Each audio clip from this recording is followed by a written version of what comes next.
ધર્મની જય. આજનો સંતવાણીનો કાર્યક્રમ કોટડા મુકામે શિખરભાઈને ત્યાં રાખવામાં આવ્યો છે. ધન્ય છે એમના પરિવારને અને ભાવ સહિત જે ભક્તો પધાર્યા છે એને પણ ધન્ય. હરે હરે. જીવનમાં પ્રયત્ન કરવાથી બધું પ્રાપ્ત થાય, પણ આવો સંતવાણી ગ્રહણ કરવાનો અવસર, સંત મિલનનો અવસર જીવનમાં મળતો નથી. વાહ વાહ. માટે જ કહેવાયું છે કે સમજણ વગરનો જીવવું જીવો વર્ષ હજાર, સમજીને જીવો ઘડે તો સમજે બેડો પાર. કેટલું જીવવું એ મહત્વનું નથી, કેવું જીવવું એ મહત્વનું છે. હરે હરે. એટલા માટે ખરી સમજણ કોને પ્રાપ્ત થાય કે જેણે માથે ધણી ધાર્યો હોય, એને પોતાના સ્વરૂપનું ભાન થાય, એને પોતાના આત્માની ઓળખાણ થાય, બધું પ્રાપ્ત થાય, પણ ખરી સમજણ પ્રાપ્ત થતી નથી. એટલા માટે કોઈ સંત પુરુષનો ભેટો થાય, કોઈ એવા જાગૃત સંતનો ભેટો થાય તો આ જીવન સફળ બની જાય. હરે હરે. એટલા માટે કહેવાયું છે કે સમજણની વાત છે ન્યારી, વીરા મારા સમજણની વાત છે ન્યારી.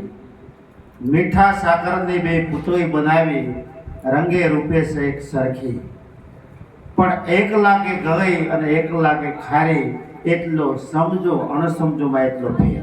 હરે હરે.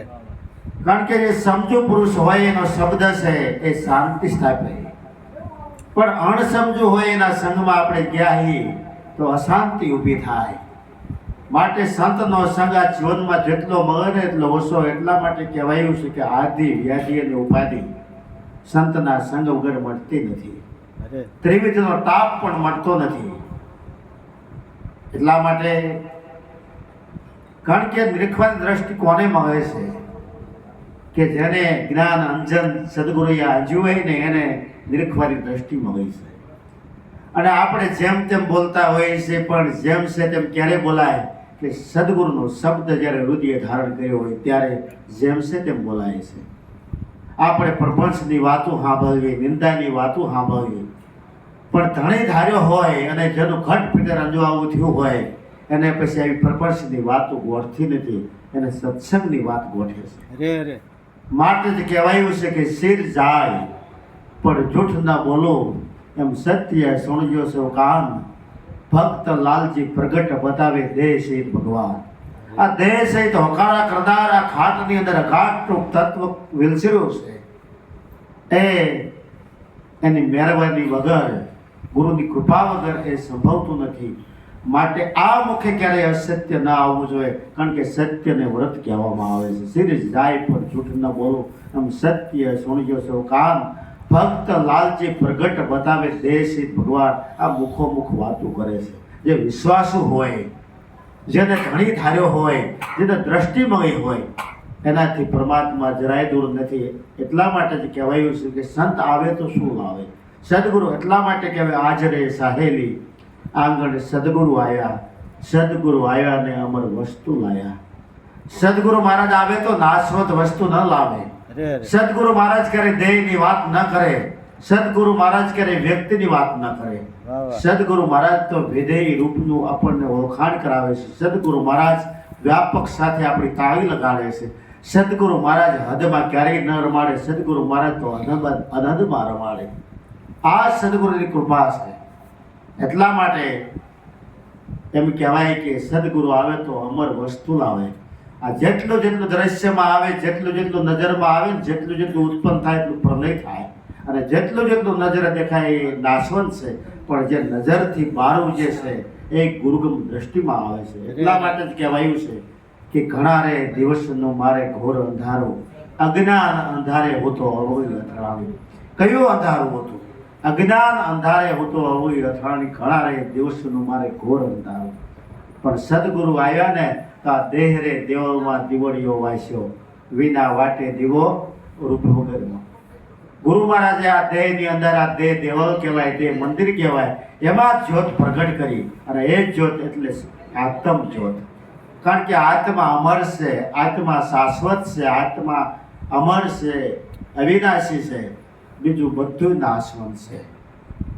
જેનો જન્મ છે એનો મૃત્યુ છે જ, પણ જે અજન્મા તત્વ છે એ તમારો આત્મા છે.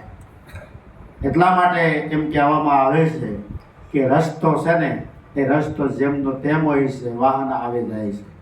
એમ આ અગમ માર્ગ જેમનો તેમ છે, સંતો ભક્તો આનંદ કરી જાય છે. અરે અરે ખરી શાંતિ પ્રાપ્ત કરવી એટલા માટે કહેવાયું છે કે સંત ન હોતે સંસાર में જલી જાત બ્રહ્માંડ, જ્ઞાન કરી લહેર છે ઠારક ઠામો ઠામ. આ ઠરવાનું ઠેકાણું મળ્યું હોય ને તો જ્ઞાન રૂપી જે લહેર છે એનાથી ઠરવાનું ઠેકાણું મળ્યું. જેને જેમ જેમ જ્ઞાન પ્રાપ્ત ન થાય ને એની સહન શક્તિ ગુમાવી દે છે. અને સહન શક્તિ ગુમાવે તો ક્યારેક આત્મહત્યા કરવાનો પ્રશ્ન થાય છે. હા. એટલા માટે સંતોએ કીધું છે કે કુંડી ખમે માં ધરતી, હા. વાટી ખમે વનરાય, કડવા વેણ તો સંત ખમે નીર સાયરમાં સમાય. આ ધરતીને માતા કહેવાય, ભક્તિને માતા કહેવાય, અને આદ્ય શક્તિને માતા કહેવાય, અને જનેતાને માતા કહેવાય. અરે અરે માટે આપણા પ્રગટ બોલતા ચાલતા ભગવાન હોય તો માત પિતા, અને આપણા બોલતા ચાલતા ભગવાન હોય તો સંત સદગુરુ, એ આપણા બોલતા ચાલતા ભગવાન છે. એટલા માટે ખૂબ જ અહીં સંતવાણી રજૂ થાય એ સત્સંગનો આપણે આનંદ ક્યારે લઈ શકીએ કે જેની સુરતા સુહાગણ હોય. કુંવારી શું જાણે પીયુંનું સુખ. કુંવારી જે સુરતા હોય એટલે પરમાત્માનો આનંદ લઈ ન શકે.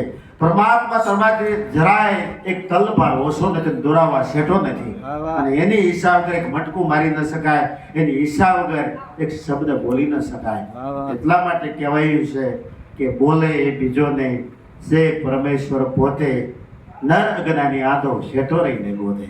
અરે અરે કે જેને અજ્ઞાનતા છે, જેને સદગુરુ નથી ભેટાય, એ દૂર દૂર ગોતે છે. એટલા માટે કહેવાયું છે કે જેના ઘરે હરિજન હરિજસ ગાય, એ તો નિત્ય ગંગાજીમાં નાય. 68 તીરથ ઘરને આંગણે દૂર ગયે શું થાય. આ 68 તીરથ ઘરના આંગણે છે, સંતોના શરણે છે. માત પિતા જ આપણા ભગવાન છે, સંત જ આપણા ભગવાન છે. એટલા માટે આ જ્ઞાન ગંગાનો મહિમા મોટો છે. થોડામાં ઘણું માની અને આ જીવનમાં સહન શક્તિ આવે. આ વિશ્વમાં અપાર શક્તિ રહેલી છે, પણ જેનામાં સહન શક્તિ આવે ને એ જીતી જાય છે. માટે જ કહેવાયું છે કે સહન કરે એને સંત કહેવાય છે. અરે અરે અને સહન કરે ને તો એ જીતી જાય છે, અને જો સહન ન થાય તો ગુમાવવાનો વારો આવે છે. અરે અરે ક્યારેક આ આત્મહત્યા કરવાનો વારો આવે છે.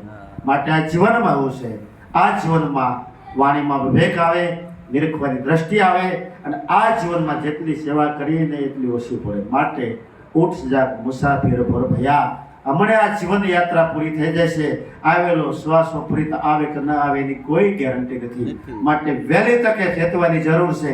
અને જે જાગૃત થયા છે, જેને ગુરુની ગમ પ્રાપ્ત થઈ છે અને પોતે સ્વરૂપમાં જાગ્યા છે, એને તો કોટી કોટી વંદન છે.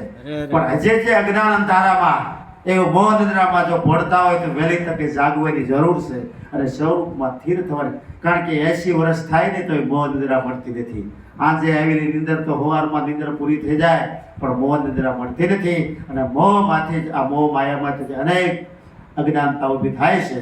માટે નડતર હોય તો આપણો અહમ, નડતર હોય તો આપણો અહંકાર, દેવ દેવીના આશીર્વાદ, માતા પિતાના તો આશીર્વાદ હોય છે. માટે ઉઠો, જાગો અને ધ્યેય પ્રાપ્તિ સુધી મણ્યારો.